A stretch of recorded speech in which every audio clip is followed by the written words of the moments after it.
जय हिंद साथियों, आप देख रहे हैं पॉपुलर क्लास। सभी का स्वागत है। आज हम देखने वाले हैं 9th क्लास का बुक, जिसमें ये पहला चैप्टर, पहला अध्याय है पदार्थ। तो पदार्थ के बारे में पहला वीडियो बना चुके हैं, तो दूसरा पार्ट 2 वीडियो रहेगा। यहाँ से स्टार्ट कर देते हैं कि ठोस के गलने की, यहाँ से स्टार्ट करते हैं। चलिए स्टार्ट करते हैं। किसी ठोस के गलने की प्रक्रिया में तापमान समान रहता है, ऐसे में उसमें ऊर्जा कहा जाती है। गलने के प्रयोग की प्रक्रिया के दौरान आपने ध्यान दिया होगा कि गलनांक पर पहुंचने के बाद जब तक संपूर्ण बर्फ पिघल नहीं जाती, तापमान नहीं बदलता है। बीकर को ऊष्मा प्रदान करने के बावजूद ऐसा होता है। कणों के पारस्परिक आकर्षण बल को वशीभूत करके पदार्थ की अवस्था को बदलने में इस ऊष्मा का उपयोग होता है। चूँकि तापमान में बिना किसी तरह की वृद्धि दर्शाए इस ऊष्मीय ऊर्जा को बर्फ अवशोषित कर लेती है। यह माना जाता है कि यह बीकर में ली गई सामग्री छुपी रहती है, इसे गुप्त ऊष्मा कहते हैं। यहाँ गुप्त ऊष्मा काफ़ी प्राय छुपी हुई से है। वायुमंडल दाब पर 1 kg ठोस को उसके गलनांक पर द्रव में बदलने के जितनी ऊष्मा ऊर्जा की आवश्यकता होती है, उसे संकलन की प्रस्तुत ऊष्मा कहते हैं। अर्थात 0 डिग्री 273 पर जल के कणों की ऊर्जा उसी तापमान पर बर्फ के कणों की ऊर्जा में से अधिक होती है। जब हम जल में ऊष्मीय ऊर्जा देते हैं तो कण अधिक तेज से गति करते हैं। एक निश्चित तापमान पर पहुंचकर कणों में इतनी ऊर्जा आ जाती है कि वे परस्पर आकर्षण बल को तोड़कर स्वतंत्र हो जाते हैं। इस तापमान पर द्रव गैस में बदलना शुरू हो जाते हैं। द्रव से गैस में वायुमंडलीय दाब पर वह तापमान जिस पर द्रव उबलने लगता है उसे उसका क्वथनांक कहते हैं। जिस पर उबलता है उसको क्वथनांक कहते हैं। जिसे पिघलता है उसको गलनांक कहते हैं। क्वथनांक समीट गुण है। द्रव के सभी कणों की इतनी ऊर्जा मिल जाती है कि वे वाष्प में बदल जाते हैं। द्रव को इतना ऊर्जा मिल जाता है कि बदल जाते हैं। जल के लिए तापमान 373 केल्विन यानी 100 डिग्री सेल्सियस तापमान मिल जाएगा, तो ऑटोमेटिक वाष्प हो जाएगा जल। 273 + 100 डिग्री यानी 373 कि आप वाष्पीकरण की गुप्त ऊष्मा को परिभाषित कर सकेंगे। इसे उसी तरह परिभाषित कीजिए जैसे हमने गलनांक की प्रस्तुत ऊष्मा को परिभाषित किया। 273 केल्विन यानी 100 डिग्री सेल्सियस तापमान पर भी भाप अर्थात वाष्प के कणों में उसी तापमान पर पानी के कणों की अपेक्षा अधिक ऊर्जा होती है। ऐसा इसलिए क्योंकि भाप के कणों ने वाष्पिक कणों को गुप्त ऊष्मा के रूप में अतिरिक्त ऊष्मा अवशोषित कर लेते हैं। यानी देखिए, ठोस अवस्था से द्रव अवस्था में, द्रव अवस्था से गैसीय अवस्था में, अब जैसे मान लीजिएगा अगर कोई भी पदार्थ, जैसे मान लीजिए पानी, जैसे बर्फ़ है, तो बर्फ़ से अगर गर्म ऊष्मा दीजिएगा तो द्रव बन जाएगा, पानी बन जाएगा। फिर पानी से उसको और हीट कीजिएगा तो गैसीय अवस्था में बन जाएगा। फिर इसको शीतल कीजिएगा, फिर जल बन जाएगा। फिर इसको इस तरह चलता रहेगा, ठीक ना। और तो हम कह सकते हैं कि तापमान बदलकर हम पदार्थ को एक अवस्था से दूसरे अवस्था में बदल सकते हैं। सबसे बढ़िया बात, अगर तापमान से एक अवस्था से दूसरे अवस्था में हम चेंज कर सकते हैं। हमने सीखा कि गर्म करने पर पदार्थ की अवस्था बदल जाती है। गर्म होने पर यह पदार्थ से हमने सीखा कि गर्म करने पर पदार्थ की अवस्था बदल जाती है। गर्म होने पर ये ठोस से द्रव और द्रव से गैस बन जाते हैं। लेकिन कुछ ऐसे पदार्थ हैं जो द्रव अवस्था में प्रवृत्त हुए बिना ठोस अवस्था में सीधे गैस में ठोस में बदल जाते हैं। जैसे मान लीजिए कुछ ठोस है, उसको गर्म कीजिएगा तो द्रव नहीं बनेगा, ऑटोमेटिक वाष्प हो जाएगा। क्रियाकलाप, थोड़ा सा कपूर या अमोनियम क्लोराइड ले, कपूर जब सुने होंगे, इसे चूर्ण करके चीनी की प्याली में डालें। एक कीप को उल्टा करके इस प्याले के ऊपर रखें। इस कीप के एक सिरे पर रुई का एक टुकड़ा रख दें, जैसे 1.7 में दर्शाया गया है। देख सकते हैं पूर्ण वर्णन है, चित्र है। अमोनिया क्लोराइड ऊर्ध्वतापन। अब धीरे धीरे गर्म करें और ध्यान दें। उपयुक्त क्रियाकलाप से आप क्या निष्कर्ष निकाल सकते हैं। द्रव अवस्था में परिवर्तित हुए बिना ठोस अवस्था में अवस्था से सीधे गैस और वाष्प ठोस में बदलने की प्रक्रिया उत्पादन कहते हैं। दाब परिवर्तन का प्रभाव। हम जानते हैं कि घटक के कणों के बीच की दूरी में अंतर होने के कारण पदार्थों की विभिन्न अवस्था में अंतर होता है। किसी सिलेंडर में भरी गैस पर दाब लगाने या संपीड़न करने पर क्या होगा? क्या इसके कणों के बीच की दूरी कम हो जाएगी? क्या आपको लगता है कि दाब बढ़ने पर या घटने से पदार्थ की अवस्था में परिवर्तन हो सकता है? जैसे मान लीजिए 1 2 3 हो गया, ये सिलेंडर हो गया, इसको दबाव दिया तो यहाँ तक आ गया है, फिर इसको दबाव दिया था, फिर यहाँ तक, फिर ज़्यादा दबाव दिया था, यहाँ पर हो गया। दाब बढ़ने पर पदार्थ के कणों को समीप लाया जा सकता है, और जितना दाब दीजिएगा तब पदार्थ के कणों को एकदम नज़दीक सटा सकते हैं, लाया जा सकता है। कहने का मतलब ये हुआ। दाब के बढ़ने और तापमान घटने से गैसों द्रव में बदल सकती हैं। दाब बढ़ने पर दाब बढ़ने से गैस में, अगर दाब बढ़ेगा तो गैस में समीप आ जाएगा, और तापमान घटने से द्रव में बदला सके। क्या आपने ठोस CO2 कार्बन डाइऑक्साइड के बारे में सुना है? इसे CO2 कार्बन डाइऑक्साइड बोलते हैं। उच्च दाब पर संग्रहित किया जाता है, और जब वायुमंडलीय दाब का माप एक एटमॉस्फेयर हो तो ठोस CO2 द्रव अवस्था में आए बिना सीधे गैस में परिवर्तित हो जाते हैं।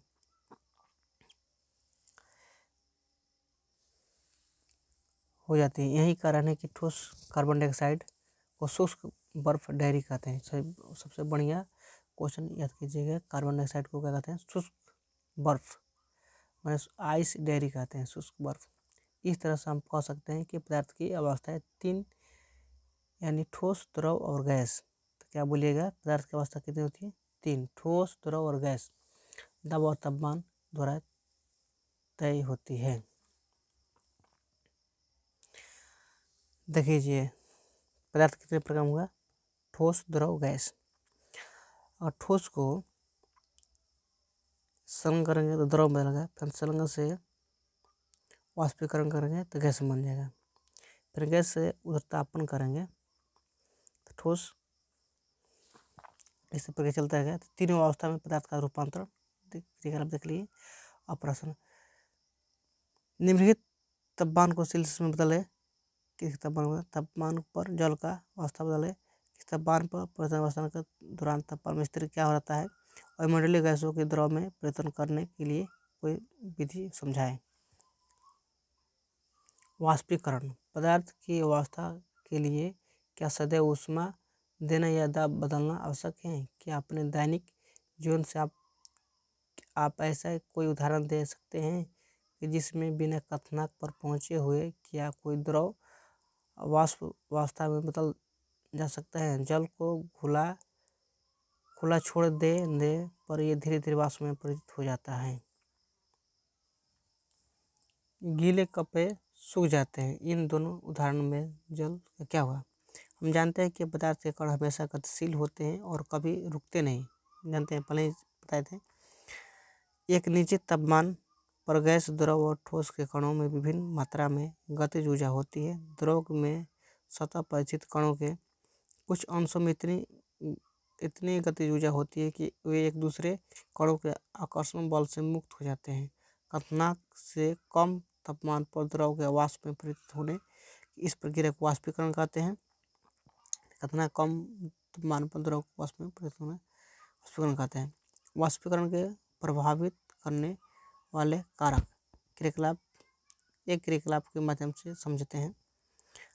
क्रियाकलाप 1.14, एक प्रणाली में 5 ml जल ले और इसे खिड़की के पास रखें या पंखे के नीचे रख दें। खुली रखी चीनी मिट्टी की प्याली में 5 ml जल रखकर उसे खिड़की के पास से रखें या पंखे के नीचे रखें। खुली चीनी मिट्टी की प्याली में 5 ml जल रखकर के अपने कक्षा के किसी अलमारी के अंदर रख दें। कमरे का तापमान नोट करें। इन सभी परिस्थितियों में वाष्पीकरण में लगे समय या दिन को भी नोट कीजिए, टाइम को नोट कीजिए।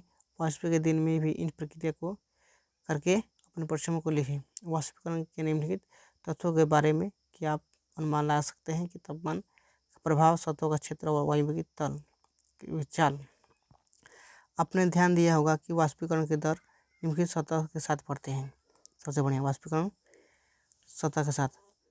सतह क्षेत्र बढ़ने पर अब हम जानते हैं कि वाष्पीकरण एक ही सतह प्रक्रिया होती है। सतह क्षेत्र बढ़ने पर वाष्पीकरण की दर भी बढ़ जाती है। जैसे कपड़े सुखाने के लिए हम उन्हें फैलाते हैं। अगर क्षेत्र वाष्पीकरण होगा तो जैसा क्षेत्र होगा उतना ही क्षेत्र पर निर्भर करता है। क्षेत्र ज़्यादा होगा तो वाष्पीकरण ज़्यादा होगा। तापमान में वृद्धि बढ़ने पर अधिक कणों के पर्याप्त गतिज ऊर्जा मिलती है, जिससे वे वाष्पित हो जाते हैं। आर्द्रता में कमी, वायु में विद्यमान जलवाष्प की मात्रा को आर्द्रता कहते हैं। आर्द्रता उसको कहते हैं जिससे जल में जलवाष्प में वायु में जलवाष्प को आर्द्रता कहते हैं। किसी निश्चित तापमान पर हमारे आसपास की वायु में एक निश्चित मात्रा की एक जल वाष्प होता है। जब वायु में जल कणों की मात्रा पहले से ही अधिक होगी तो वाष्पीकरण की दर घट जाएगी। जिससे मान लीजिए ठंडा के दिन में वाष्पीकरण बहुत कम होगा, क्योंकि वायु में ऑटोमेटिक वाष्पीकरण वायु में ठंडे के दिन में वायु में क्या होता है, जल ऑटोमेटिक से ही उसमें समाहित रहता है। वायु की गति में वृद्धि, हम जानते हैं कि तेज वायु के कपड़े जल्द सूख जाते हैं। वायु के तेज होने से जलवाष्प के कण वायु के साथ उड़ जाते हैं। जलवाष्प कहते हैं वायु के साथ क्या है, जल उसमें पानी हवा के साथ उड़ जाता है, जिससे आसपास के जल वाष्प की मात्रा घट जाती है। वाष्पीकरण के कारण गतिशील कैसे होती है। खुले बर्तन में रखे द्रव में निरंतर वाष्पीकरण होता रहता है, हमेशा होता रहता है। जिस पानी खुले में डाल दीजिए तो मिट्टी उड़ता रहता है। वाष्पीकरण के दौरान कम हुई ऊर्जा को पुनः प्राप्त करने के लिए द्रव के कण अपने आसपास से ऊर्जा अवशोषित कर लेते हैं। इस तरह आसपास के ऊर्जा अवशोषित करने के कारण शीतल हो जाती है। जब हम एसीटोन या नाखून की पालिश हटाने वाले द्रव को अपनी हथेली पर गिराते हैं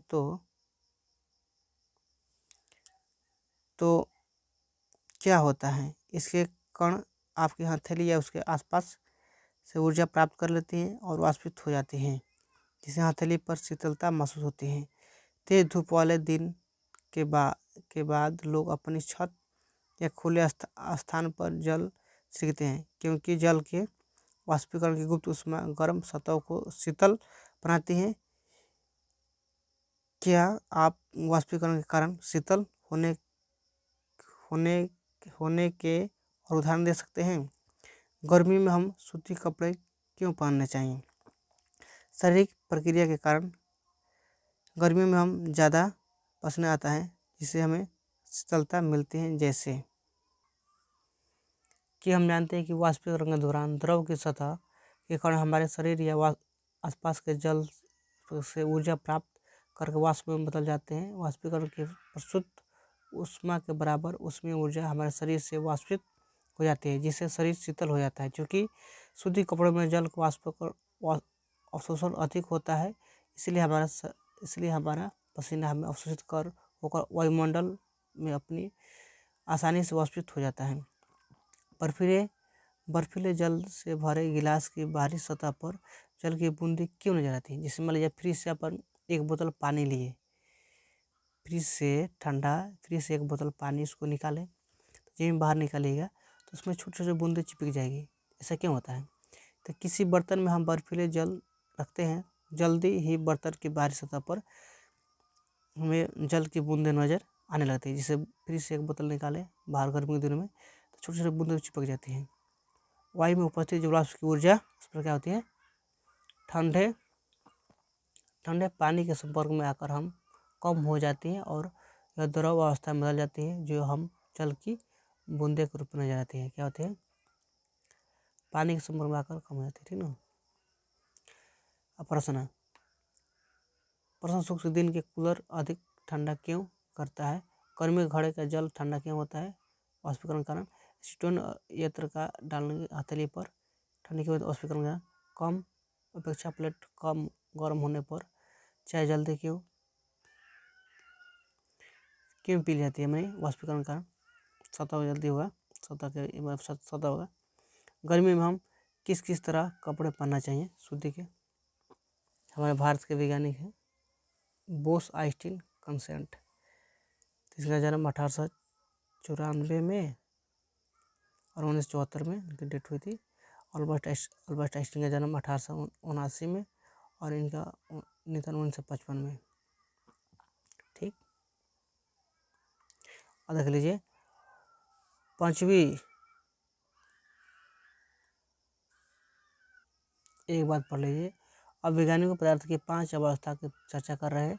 बोस आइंस्टीन कंडीशन, ठोस, द्रव। हमने पढ़ा था 3 पदार्थ की 3 अवस्था होती है, ठोस, द्रव और गैस, और चौथी अवस्था प्लाज्मा। बोस आइंस्टीन ने ही इनका मत है, ठीक ना।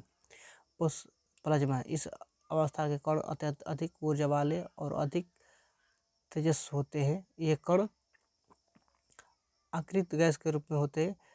पर्सलेट ट्यूब और नियॉन बल्ब में प्लाज्मा होता है। जैसे नियॉन बल्ब के अंदर नियॉन गैस और पर्सलेट ट्यूब के अंदर हीलियम या कोई अन्य गैस होती है। विद्युत ऊर्जा प्रवाहित होने पर ये गैस अनिकृत यानी अवशित हो जाती है। अवशित होने से ट्यूब या बल्ब के अंदर चमकीला प्लाज्मा तैयार हो जाता है, जिसे गैस के स्वभाव के अनुसार ये इस प्लाज्मा एक विशेष रंग की चमक होती है। प्लाज्मा के कारण सूर्य और तारों में भी चमक होती है।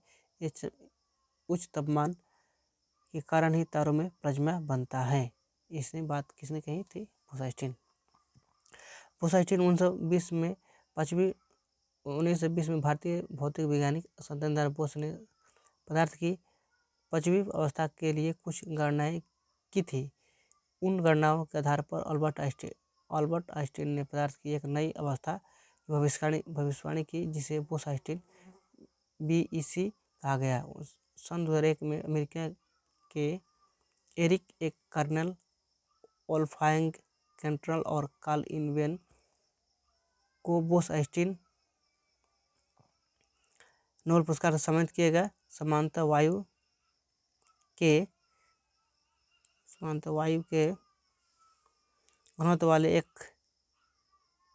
एक लाखवें भाग जितने कम घनत्व वाले गैसों के बहुत ही कम तापमान पर ठंडा करके से BEC तैयार होता है। www.chemistry.com पर लॉग ऑन करके पदार्थ की चौथी अवस्था, 5वीं अवस्था की और अत्यधिक जानकारी प्राप्त कर सकते हैं।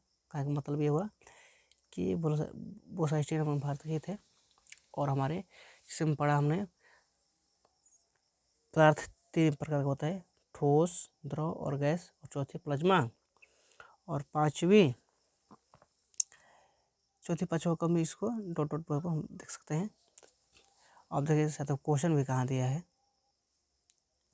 देखिए ये राशि हो गया, मात्रक हो गया, प्रतीक से बोल हो गया। तो तापमान कैसे मात्रक केल्विन, लंबाई कैसे मात्रक मीटर, संग्रहित कीजिए, भार कैसे मात्रक न्यूटन, आयतन घन मीटर, घनत्व का केली प्रति घन मीटर, दाब का pascal, symbol kg metre, kg newton, square kg. ठीक क्वेश्चन।